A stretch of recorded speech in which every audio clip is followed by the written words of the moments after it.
There might be some other people coming in, and I need to be over here in front of the camera, I suppose. My name is Rhonda Riley. I'm a member of the seminar committee, and I'm here today to introduce Fletcher Crowe, who is a historian and a member of UCG, and went to school at Stetson to study history, and then got a PhD at Florida State, correct? And has studied medieval history, and is currently writing a book on, he can give you more details on that. I do want to say, if you have any questions, if there is time for question, hold your questions, and because we're a little short on time. If it's really urgent, raise your hand. I'll leave it to Fletch to decide if he wants to call in. But also we might have some questions. You can submit questions if you're online. And what else? If you do have a question, wait till I give you the mic so that it'll be recorded and people listening online can hear what you're saying. And that's it then, I think. And we'll be wrapping it up in about 45 minutes. We've got masks here if people want masks. And I've got this thing, but it doesn't seem to do anything. So we'll find out here. Okay.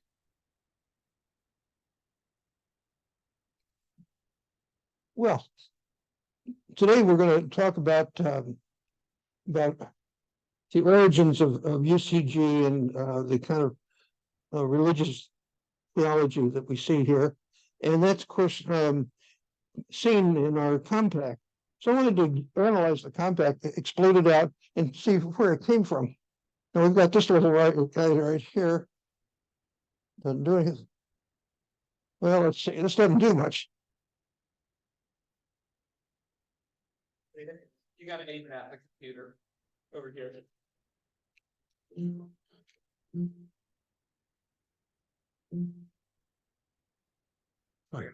Did something. I don't know. Well, here's the compact. We know it very well. Let's just go over it real quickly for a minute. We joined as a spiritual community in this compact. Can you get rid of that thing? To worship God, however known, to welcome into our church those of differing understanding and theological opinion, to learn from our religious heritage. Can you go back? To follow, even imperfectly, the way of Jesus in personal involvement with each other, and strengthened by this bond to act in Christian concern for the welfare of all people. Well, that's really nice. This was developed, I think, in 1968, I believe it was, and we use it each Sunday. But where did all that come from? It didn't just pop out of the head of Zeus. It is our legacy. So let's take a look at where it may have come from. That did it. Okay, so let's see here. In the first line, we joined as a spiritual community. Well, that would be self-governing, right? Not from a pope, huh? And then we say those of differing understanding. Well, a lot of heresies, all sorts of heresies contribute to that differing understanding. And then seeking new dimensions of truth. Well, we've got truth from science, Darwin, Einstein. And then we see personal involvement. Well, you know that's from Martin Luther, right? 1517. And then in the last line, welfare of all people. Doesn't that sound like Thomas Jefferson? So we have all these influences from all these different sources. So let's take a look at where all that came from.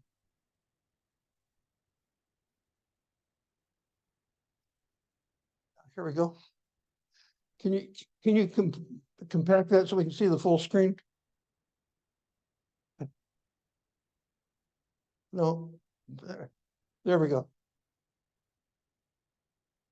Well, if there's only one thing you remember from the talk today, remember Martin Luther, 1517. That was how many years ago? Good gracious, it was 600 years ago.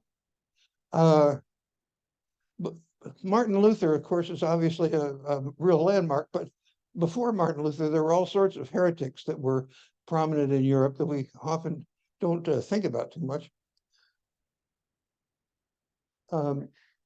Some of us remember traditional Christian churches from our youth, where every Sunday they would say the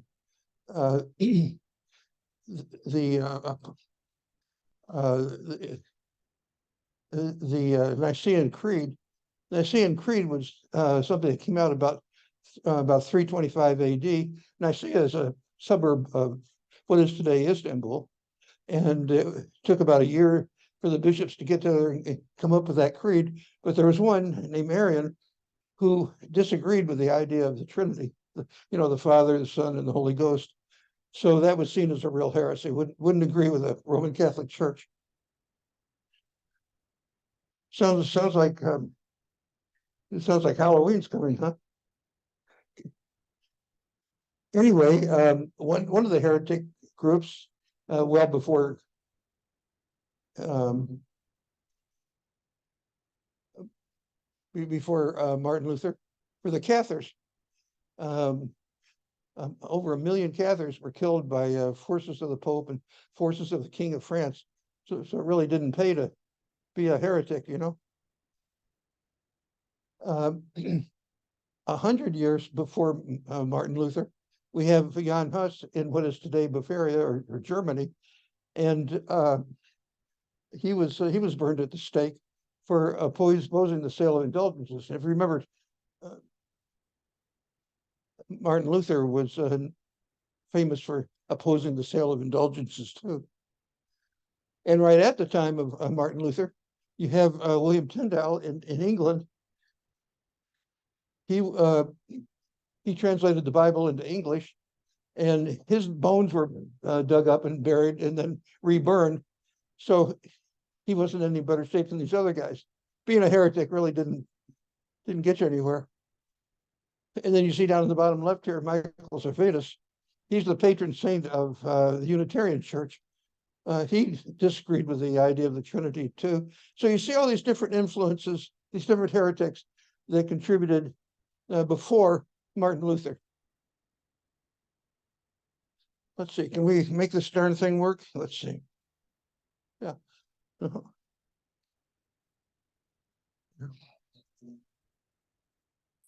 And of course, after Martin Luther, we've got, as you can see here on the left, we have the influence of the Enlightenment.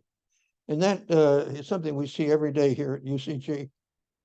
I don't know if you guys ever studied David Hume when you were in college, but reading him, who's a guy that was writing about the time of the American Revolution, it's just like reading a very modern, something written today. He stressed rationalism, stressed the Enlightenment, empiricism, skepticism. Those seem like terms that we just take for granted today, but that's where the UCG compact came from. And then, of course, Thomas Jefferson was a great example of the Enlightenment. And then we see over here on the right side some influences that really we don't see in UCGs too much, but certainly are obviously present in Protestant churches. But one I wanted to call attention to today was John Robinson. He was a leader of the Pilgrim Fathers that came to Massachusetts, helped start the Congregational Church. And you know that UCG is a member of the UCC, right? The United Church of Christ, which is basically an outgrowth of the Congregationalists.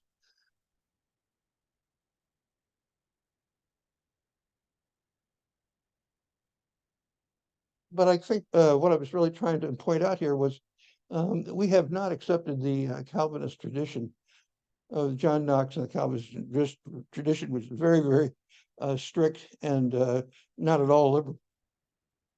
So how do we make this thing go now? Yeah. In the 18th century, we see some influences that we see so strongly here in our compact and in UCG. You see the top left, we see Theodore Parker. about the time of the American Civil War. He was a theologian who really stressed the emphasis of skepticism on our thinking. Don't just take the word of authority, take skepticism. And then little later in the 19th century, you have Charles Darwin. Well, you don't think of Darwin as being a theologian, but his concept of evolution permeates our entire thinking. And you can hardly see it here. Down at the bottom left is Walter Rauschenberg with the social gospel. Today, when you think about Christianity, very often Christianity is reported as the religious right, the Christian right. But actually, at the time of, say, World War I with Walter Rauschenberg, Christianity was often seen as the Christian left. He stressed the social gospel. Churches should be dealing with social issues. And of course, that's what UCG does. We've accepted that social gospel, hook, line, and sinker here. And I think we should mention William Ellery Channing. If you ever read the Old Testament, you would realize and recognize that the God that's presented there is the God of vengeance, the God of death, the God of killing, the God of anger. William Ellery Channing saw God as a God of love. Sometimes he's been called the grandmother God. Grandmothers are notorious for not being full of anger and death and killing. So we've adopted that here at UCG as the God of love, not the God of killing. And then Henry David Thoreau. Now he wasn't a religious leader, but he was a very strong influence in the whole area of nature, worshiping nature, getting theological impact from the natural world. And the same thing with Jean-Jacques Audubon. So we've inherited a lot of that. You can call that pantheism if you want. Pan meaning all, theism meaning religion.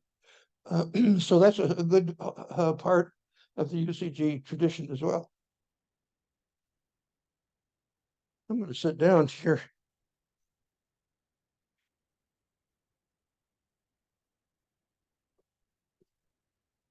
And let's look at the 20th century for a minute.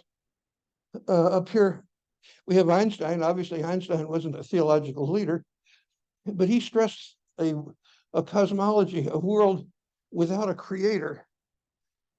Have you ever seen the play Waiting for Godot? There we have somebody there. In Waiting for Godot, you have a couple of characters on the stage, and God never comes down. You know, in classical theater, you had a Deus ex machina, a God for a machine, and a God could be lowered down in a basket, and solve everything. Well, there is no God in the machine here, according to Jean-Paul Sartre with existentialism. It's up to us, our responsibility. And of course, UCG, as we see that in our compact, has accepted that enormously, not from some other distant source. You don't have the Wizard of Oz behind the curtain directing everything. And then you see in the center here, you see John Dewey with secular humanism. I have seen reports of some of the more fundamentalist church leaders here in town write UCG off as a bunch of secular humanists. Well, I think they're right. I think we do have secular humanism here, and that's very different than what you might see at a much more conservative church. And we can go down some of those other leaders, but we're being kind of drowned out by the choir back there, I'm afraid. But all right, but anyway, let me just say that in 1957 was a real landmark year, because that's when the whole idea of UCG, or UCC, came together as a denomination, and of course we've been following in the footsteps of that ever since.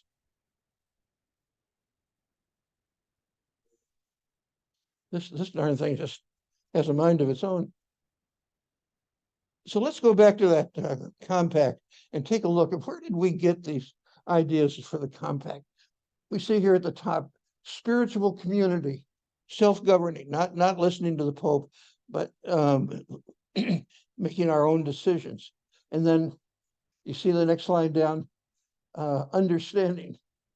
Well, we've seen here a number of heresies, certainly heresies before Martin Luther. And then we see down here at the bottom, personal involvement. That's what Martin Luther stressed so strongly, was the personal aspects of religion. And then at the very bottom, we see welfare of all people. That's Thomas Jefferson right there in the Enlightenment.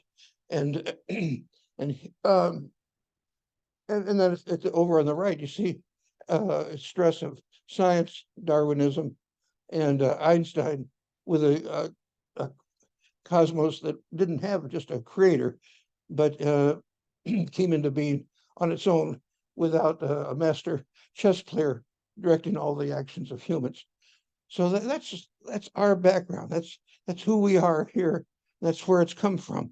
And I think all of us need to really know that and recognize that and accept that each Sunday.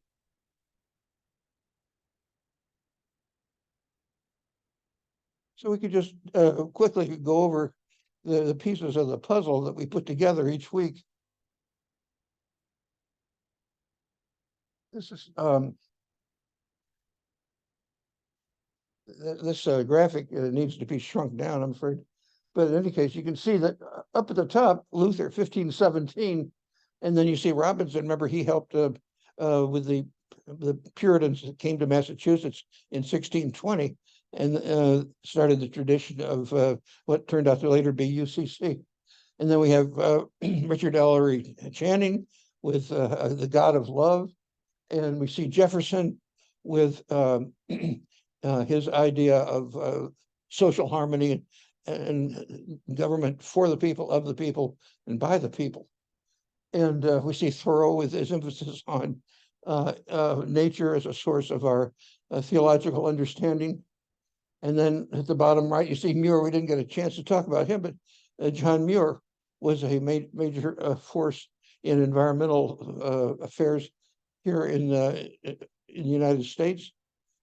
In fact, he walked, I think, from Minnesota to Cedar Key, Florida at one time. Now that's a hell of a commitment, I think, right? And we see Jean-Paul Sartre down here with the God that is not the Deus Ex Machina, but the God that we have of responsibility and independence and authenticity.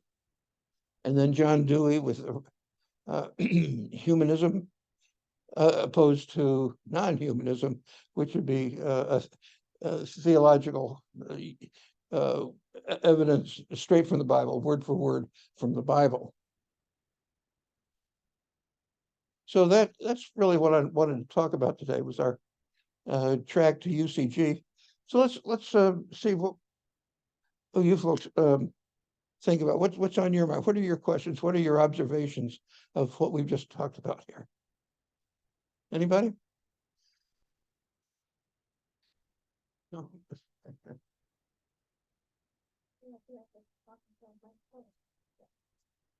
Yeah, I just really appreciate you putting together a timeline. That's been really nice to see. So my observation is this pretty much, except for the name Virginia Woolf, it's all men, I think, unless I'm missing something. And so I'm wondering if you could elaborate on why Virginia Woolf's name is up there, and then if you know of any other females who have been instrumental in creating that's a very thoughtful comment. Do you know who Mary Baker Eddy was? She would not be in the liberal branch of religious tradition, though. Christian Science. There were, during the Depression, there were several women who served as evangelical leaders, which is different than what we're talking about here in this UCG tradition.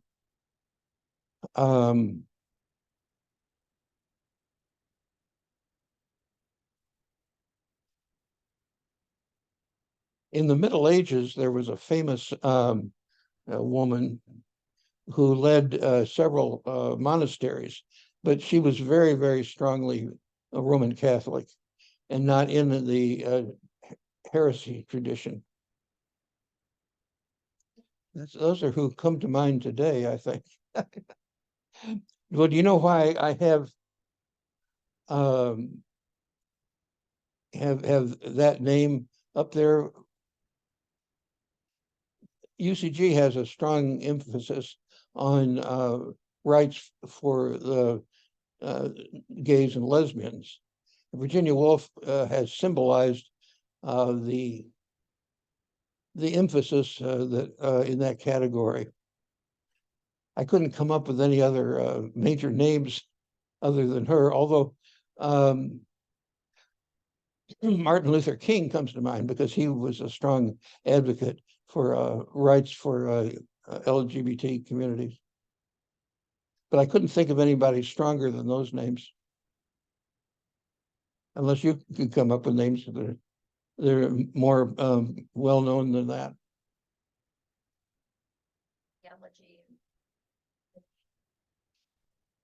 Yeah, I don't know enough about feminist theology and that sort of thing, but I'm interested in that. And I just noticed that, you know, we still, I mean, we're a very non-traditional church, and yet we have a lot of male influences in our readings and our sacred texts. And I mean, we have other diversity and that sort of thing, but that's something that I kind of look for and appreciate when we also can educate ourselves on that. And again, this is fabulous. I'm not, you know, I'm just curious about it because I know women have been around for a long time doing lots of things. Well, we could ask the question, where did the emphasis on rights for gays and lesbians come from?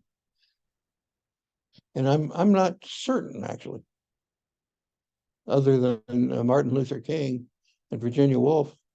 I can't, no other names really come to mind to me. Any other questions, thoughts, observations? Brickbats?